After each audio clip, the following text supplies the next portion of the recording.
की स्वरूपात दिलेला होता. अनुभव सगळे आरोपी हे पुण्यातच आहेत आणि इतक्या दिवस अख्ख्या देशभर CID असेल SIT फिरते. काय कारण दिसतंय तुम्हाला की हे सगळे आरोपी पुण्यात आहेत? ह्याचं कारण एकच आहे, हे सगळे एका जागेवर आहेत म्हणजे हे सगळे म्हणजे कुणीतरी जे ठेवलेलं आहे तिथं जिम्मेदारीनं ठेवलं असेल ना त्याने त्यांना एका जागेवर सेफ्टी, त्याचा तपास लवकरच होईल. कोण ठेवलंय? कोण असणार आहे ते तपासातून कळून जाईल. आपण कसं सांगणार आता, आपण कुणाचं नाव घेणार? तपासात 100% त्यांना माहिती असेल, ते अधिकारी जे आहेत सगळे ते स्पष्टीकरण देतील त्याचं.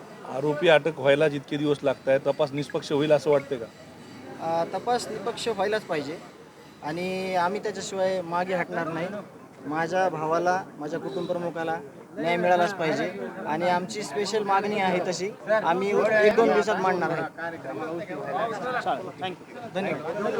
इतके आरोपी आरोपी अटक होत आहेत, त्याच्यातही एक अजून आरोपी, इतके दिवस का लागत आहेत असं वाटतं?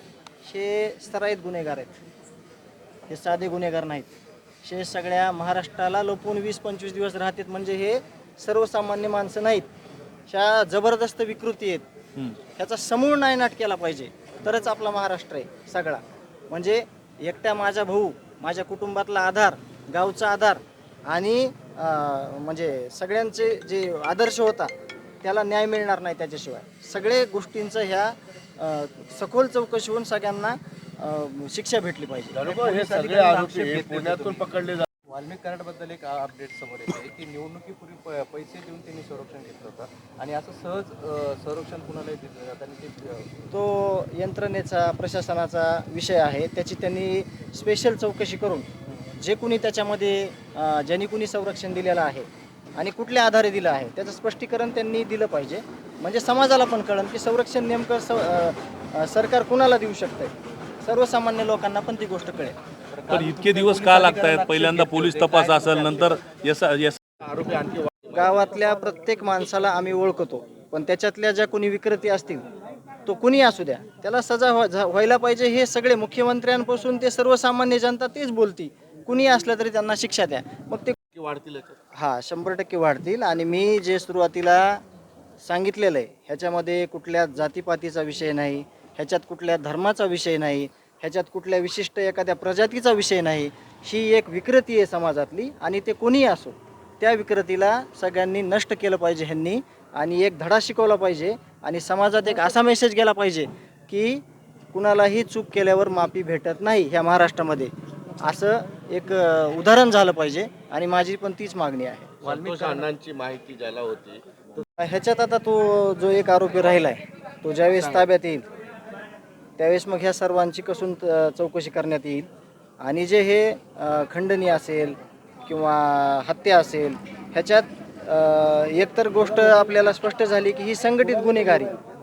जरी हे 6-7 लोक मुख्य आरोपी असले तरी ह्याच्या मागे हे खूप मोठं म्हणण्यापेक्षा आता आपल्याला तपासातनं कळणार आहे, पण हे बऱ्याच लोकांची ह्या लोकांना गुन्हेगारी जे करतायत हे, तर ह्या गुन्हेगारीमध्ये ह्यांची म्हणजे साथ भेटलेली, ह्यांना अभय भेटलेलं आहे त्यांचं, म्हणून त्यांनी ही इतकी क्रूर कृत्य केलेलं आहे.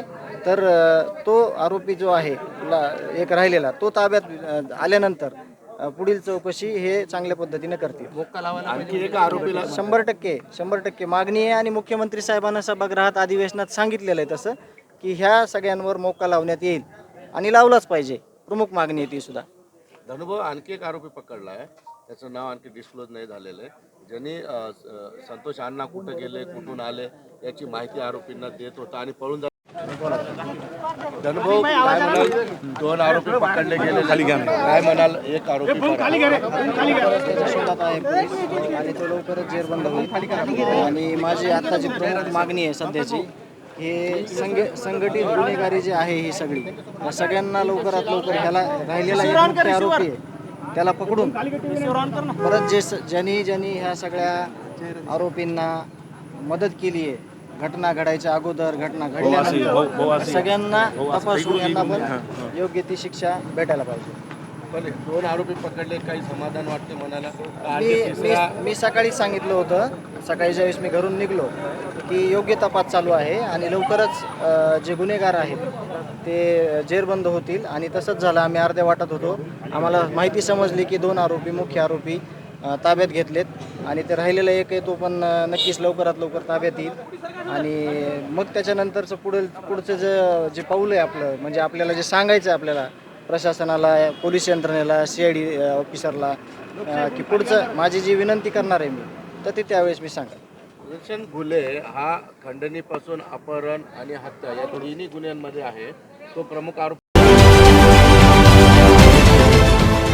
देश विदेशातील प्रत्येक घडामोडींचे लाईव्ह अपडेट मिळवण्यासाठी आता साम टीव्हीच्या सर्व सोशल मीडिया प्लॅटफॉर्मला लाईक, फॉलो आणि सबस्क्राईब करा.